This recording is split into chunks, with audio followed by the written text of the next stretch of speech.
اعوذ باللہ من الشیطان الرجیم بسم اللہ الرحمن الرحیم رب اشرح لی صدری ویسر لی امری واحلل عقدۃ من لسانی یفقہوا قولی۔ السلام علیکم ورحمۃ اللہ وبرکاتہ۔ آج ہم سورہ بقرہ کا 24واں رکوع شروع کرتے ہیں۔ بسم اللہ الرحمن الرحیم۔ یسألونک عن الاہلہ قل ہی مواقیت للناس والحج۔ لوگ تم سے چاند کی گھٹتی بڑھتی صورتوں کے متعلق پوچھتے ہیں، کہو یہ لوگوں کے لیے تاریخوں کی تعیین کی اور حج کی علامتیں ہیں۔ چاند کا گھٹنا بڑھنا ایک ایسا منظر ہے جس نے ہر زمانے میں انسان کی توجہ کو اپنی طرف کھینچا ہے، اور اس کے متعلق طرح طرح کے اوہام و تخیلات اور رسوم دنیا کی قوموں میں رائج رہے ہیں اور اب تک رائج ہیں۔ اہل عرب میں بھی اس قسم کے اوہام موجود تھے۔ چاند سے اچھے یا برے شگون لینا، بعض تاریخوں کو مبارک اور بعض کو نامبارک سمجھنا، کسی تاریخ کو سفر کے لیے اور کسی کو ابتدائے کار کے لیے اور کسی کو شادی بیاہ کے لیے منحوس یا مسعود خیال کرنا، اور یہ سمجھنا کہ چاند کے طلوع و غروب اور اس کی کمی و بیشی اور اس کی حرکت اور اس کے گہن کا کوئی اثر انسانی قسمتوں پر پڑتا ہے، یہ سب باتیں دوسری جاہل قوموں کی طرح اہل عرب میں بھی پائی جاتی تھیں، اور اس سلسلے میں مختلف توہم پرستانہ رسمیں ان میں رائج تھیں۔ انہی چیزوں کی حقیقت نبی صلی اللہ علیہ وآلہ وسلم سے دریافت کی گئی۔ جواب میں اللہ تعالیٰ نے بتایا کہ یہ گھٹتا بڑھتا چاند تمہارے لیے اس کے سوا کچھ نہیں کہ ایک قدرتی جنتری ہے جو آسمان پر نمودار ہو کر دنیا بھر کے لوگوں کو بیک وقت ان کی تاریخوں کا حساب بتاتی رہتی ہے۔ حج کا ذکر خاص طور پر اس لیے فرمایا کہ کہ عرب کی مذہبی، تمدنی اور معاشی زندگی میں اس کی اہمیت سب سے بڑھ کر تھی۔ سال کے 4 مہینے حج اور عمرے سے وابستہ تھے۔ ان مہینوں میں لڑائیاں بند رہتیں، راستے محفوظ ہوتے اور امن کی وجہ سے کاروبار فروغ پاتے تھے۔ وَلَيْسَ الْبِرُّ بِأَن تَأْتُوا الْبُيُوتَ مِن ظُهُورِهَا وَلَكِنَّ الْبِرَّ مَنِ اتَّقَىٰ۔ نیز ان سے کہو یہ کوئی نیکی کا کام نہیں ہے کہ تم اپنے گھروں میں پیچھے کی طرف سے داخل ہوتے ہو، نیکی تو اصل میں یہ ہے کہ آدمی اللہ کی ناراضی سے بچے۔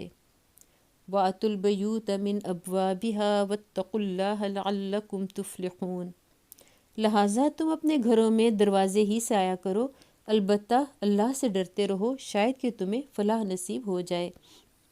من جملہ ان توہم پرستانہ رسموں کے جو عرب میں رائج تھیں، ایک یہ بھی تھی کہ جب حج کے لیے احرام باندھ لیتے تو اپنے گھروں میں دروازے سے داخل نہ ہوتے تھے، بلکہ پیچھے سے دیوار کود کر یا دیوار میں کھڑکی سی بنا کر داخل ہوتے تھے۔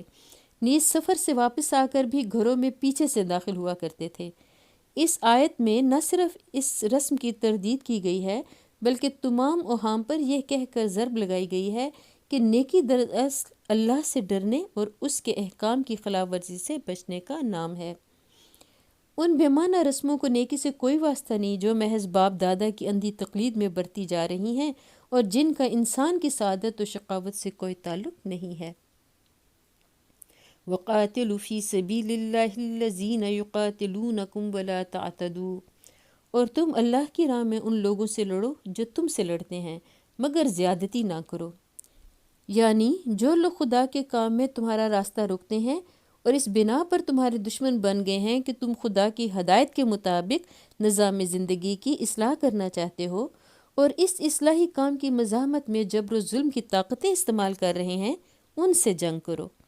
اس سے پہلے جب تک مسلمان کمزور اور منتشر تھے، ان کو صرف تبلیغ کا حکم تھا اور مخالفین کے ظلم و ستم پر صبر کی ہدایت کی جاتی تھی۔ اب مدینے میں ان کی چھوٹی سی شہری ریاست بن جانے کے بعد پہلی مرتبہ حکم دیا جا رہا ہے کہ جو لوگ اس دعوت اصلاح کی راہ میں مسلح مزاحمت کرتے ہیں، ان کو تلوار کا جواب تلوار سے دو۔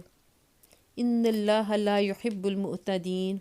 اللہ زیادتی کرنے والوں کو پسند نہیں کرتا۔ یعنی تمہاری جنگ نہ تو اپنی مادی اغراض کے لیے ہو، نہ ان لوگوں پر ہاتھ اٹھاؤ جو دین حق کی راہ میں مزاحمت نہیں کرتے، اور نہ لڑائی میں جاہلیت کے طریقے استعمال کرو۔ عورتوں اور بچوں اور بوڑھوں اور زخمیوں پر دست درازی کرنا، دشمن کے مقتولوں کا مسئلہ کرنا، کھیتوں اور مویشیوں کو خواہ مخواہ برباد کرنا اور دوسرے تمام وحشیانہ اور ظالمانہ افعال حد سے گزرنے کی تعریف میں آتے ہیں، اور حدیث میں ان سب کی ممانعت وارد ہے۔ وَاقْتُلُوهُمْ حَيْثُ ثَقِفْتُمُوهُمْ وَأَخْرِجُوهُمْ مِنْ حَيْثُ أَخْرَجُوكُمْ وَالْفِتْنَةُ أَشَدُّ مِنَ الْقَتْلِ۔ ان سے لڑو جہاں بھی تمہارا ان سے مقابلہ پیش آئے، اور انہیں نکالو جہاں سے انہوں نے تم کو نکالا ہے، اس لیے کہ قتل اگرچہ برا ہے مگر فتنہ اس سے بھی زیادہ برا ہے۔ یہاں فتنے کا لفظ اسی معنی میں استعمال ہوا ہے جس میں انگریزی کا لفظ پرسیکیوشن استعمال ہوتا ہے، یعنی کسی گروہ یا شخص کو محض اس بنا پر ظلم و ستم کا نشانہ بنانا کہ اس نے رائج الوقت خیالات و نظریات کی جگہ کچھ دوسرے خیالات و نظریات کو حق پا کر قبول کر لیا ہے، اور وہ تنقید و تبلیغ کے ذریعے سے سوسائٹی کے موجود الوقت نظام میں اصلاح کی کوشش کرتا ہے۔ آیت کا منشا یہ ہے کہ بلا شبہ انسانی خون بہانا بہت برا فعل ہے، لیکن جب کوئی انسانی گروہ زبردستی اپنا فکری استبداد دوسروں پر مسلط کرے اور لوگوں کو قبول حق سے بجبر روکے اور اصلاح و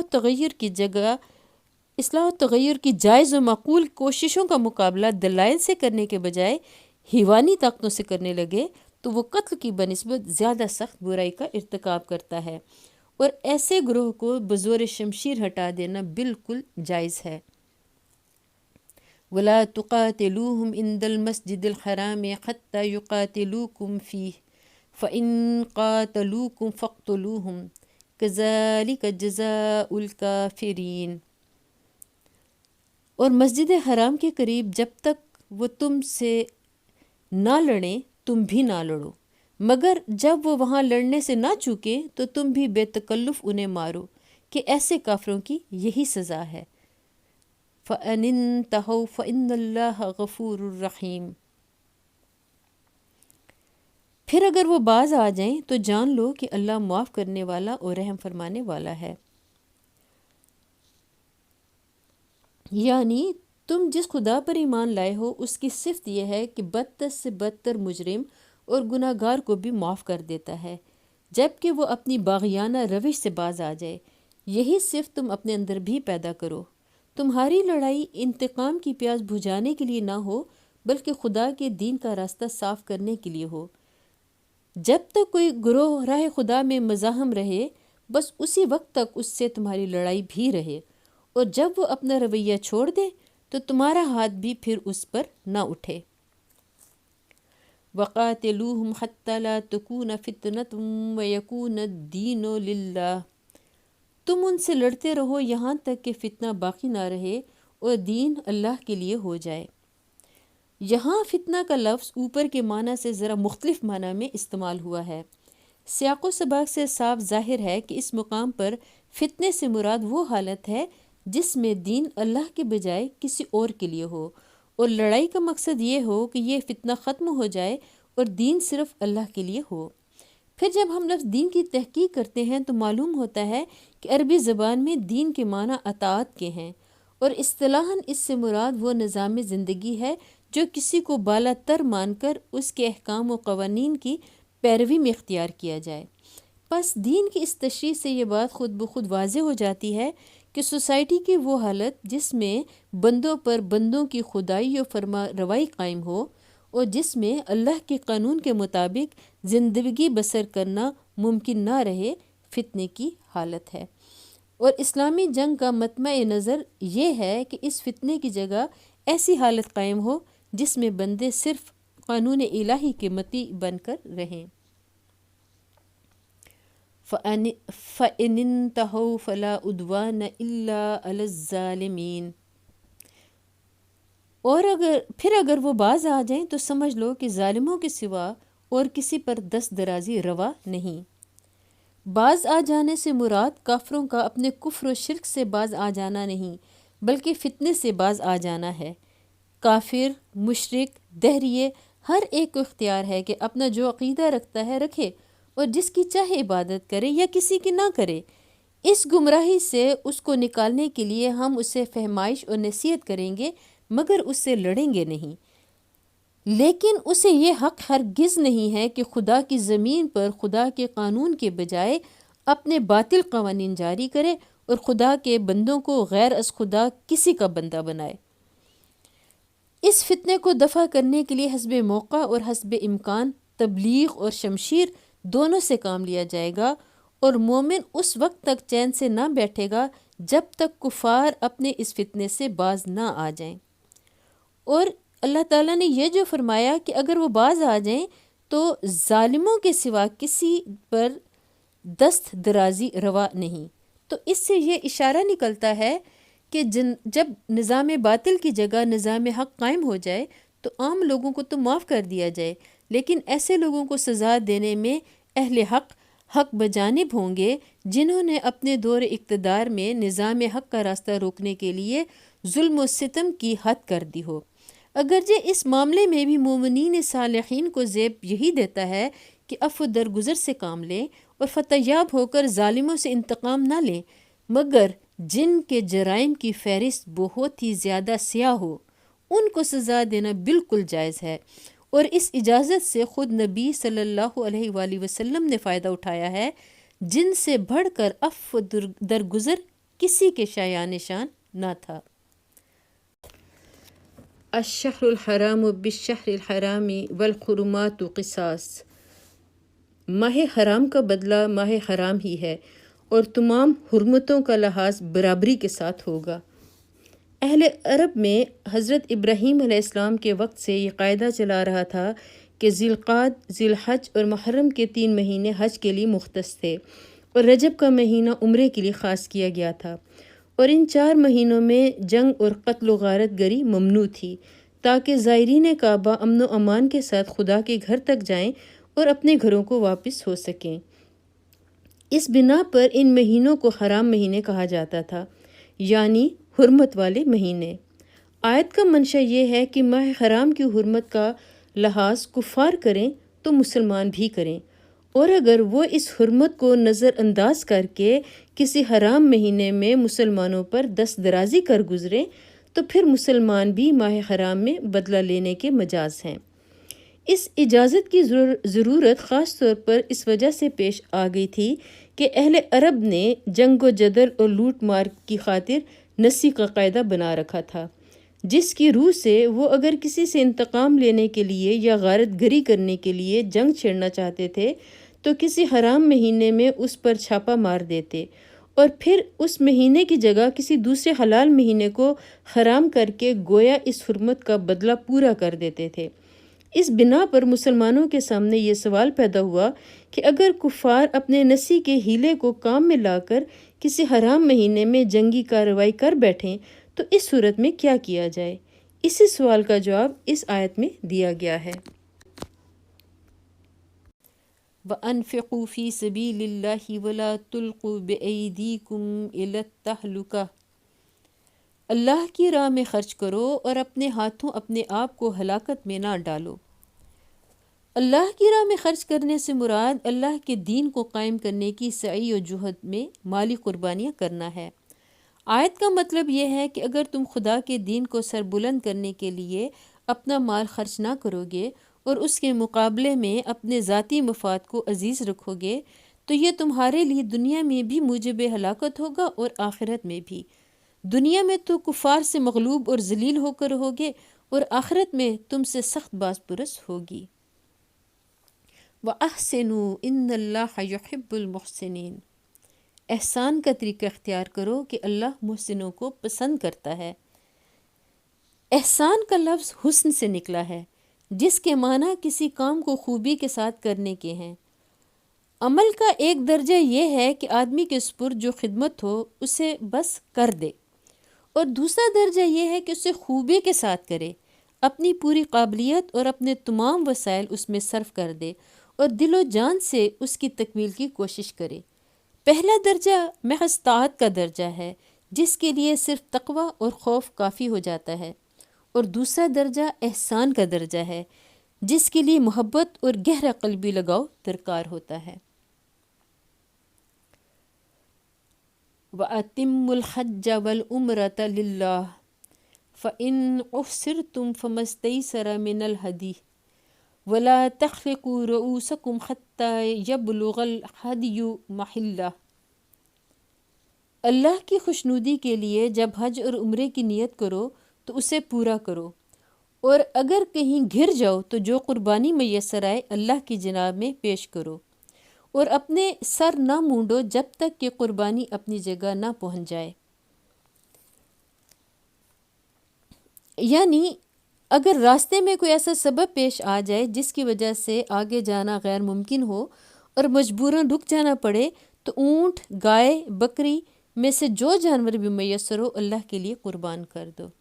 اور جو اللہ تعالیٰ فرماتے ہیں اور اپنے سر نہ مونڈو جب تک قربانی اپنی جگہ نہ پہنچ جائے۔ اس امر میں اختلاف ہے کہ قربانی کے اپنی جگہ پہنچ جانے سے کیا مراد ہے۔ فقہائے حنفیہ کے نزدیک اس سے مراد حرم ہے، یعنی اگر آدمی راستے میں رک جانے پر مجبور ہو تو اپنی قربانی کا جانور یا اس کی قیمت بھیج دے تاکہ اس کی طرف سے حدود حرم میں قربانی کی جائے۔ اور امام مالک رحمۃ اللہ اور امام شافعی رحمۃ اللہ کے نزدیک جہاں آدمی گھر گیا ہو وہی قربانی کر دینا مراد ہے۔ سر مونڈنے سے مراد حجامت ہے، مطلب یہ ہے کہ جب تک قربانی نہ کر لو حجامت نہ کراؤ۔ فمن کان منکم مریضا او بہ اذی من رأسہ ففدیۃ من صیام او صدقۃ او نسک۔ مگر جو شخص مریض ہو یا جس کے سر میں کوئی تکلیف ہو اور اس بنا پر اپنا سر منڈوائے تو اسے چاہیے کہ فدیے کے طور پر روزے رکھے یا صدقہ دے یا قربانی کرے۔ حدیث سے معلوم ہوتا ہے کہ نبی صلی اللہ علیہ وآلہ وسلم نے اس صورت میں 3 دن کے روزے رکھنے یا 6 مسکینوں کو کھانا کھلانے یا کم از کم 1 بکری ذبح کرنے کا حکم دیا ہے۔ فَإِذَا أَمِنْتُمْ، پھر اگر تمہیں امن نصیب ہو جائے، یعنی وہ سبب دور ہو جائے جس کی وجہ سے مجبوراً تمہیں راستے میں رک جانا پڑا تھا۔ چونکہ اس زمانے میں حج کا راستہ بند ہونے اور حاجیوں کے رک جانے کی وجہ زیادہ تر دشمن اسلام قبیلوں کی مزاحمت ہی تھی، اس لیے اللہ تعالیٰ نے اوپر کی آیت میں گھر جانے اور اس کے بالمقابل یہاں امن نصیب ہو جانے کے الفاظ استعمال کیے ہیں۔ فمن تمتع بالعمرۃ الی الحج فما استیسر من الہدی فمن لم یجد فصیام 3 ایام فی الحج و7 اذا رجعتم تلک 10 کاملہ۔ اور تم حج سے پہلے مکے پہنچ جاؤ تو جو شخص تم میں سے حج کا زمانہ آنے تک عمرے کا فائدہ اٹھائے وہ حسب مقدور قربانی دے، اور اگر قربانی میسر نہ ہو تو 3 روزے حج کے زمانے میں اور 7 گھر پہنچ کر اس طرح پورے 10 روزے رکھ لے۔ ذالک لمن لم یکن اہلہ حاضر المسجد الحرام، یہ رعایت ان لوگوں کے لیے ہے جن کے گھر بار مسجد حرام کے قریب نہ ہوں۔ عرب جاہلیت میں یہ خیال کیا جاتا تھا کہ ایک ہی سفر میں حج اور عمرہ دونوں ادا کرنا گناہ عظیم ہے۔ ان کی خود ساختہ شریعت میں عمرے کے لیے الگ اور حج کے لیے الگ سفر کرنا ضروری تھا۔ اللہ تعالیٰ نے اس قید کو ختم کر دیا اور باہر سے آنے والوں کے ساتھ یہ رعایت فرمائی کہ وہ ایک ہی سفر میں عمرہ اور حج دونوں کر لیں۔ البتہ جو لوگ مکے کے آس پاس میقاتوں کی حدود کے اندر رہتے ہیں انہیں اس رعایت سے مستثنیٰ کر دیا، کیونکہ ان کے لیے عمرے کا سفر الگ اور حج کا سفر الگ کرنا کچھ مشکل نہیں۔ حج کا زمانہ آنے تک عمرے کا فائدہ اٹھانے سے مراد یہ ہے کہ آدمی عمرہ کر کے احرام کھول لے اور ان پابندیوں سے آزاد ہو جائے جو احرام کی حالت میں لگائی گئی تھیں، پھر جب حج کے دن آئیں تو از-سر-نو احرام باندھ لے۔ واتقوا اللہ واعلموا ان اللہ شدید العقاب، اللہ کے ان احکام کی خلاف ورزی سے بچو اور خوب جان لو کہ اللہ سخت سزا دینے والا ہے۔ یہاں ہمارا 24واں رکوع مکمل ہوتا ہے۔ اللہ تعالیٰ سے دعا ہے ہم نے جو بھی پڑھا، جو سنا، اس پر بہترین عمل کرنے کی توفیق عطا فرمائے، ہمارے گناہوں کو معاف کرے، اور پڑھنے کے دوران جو مجھ سے غلطی ہو گئی ہو تو اللہ تعالیٰ مجھے معاف فرمائے، آمین۔ وآخر دعوانا ان الحمد للہ۔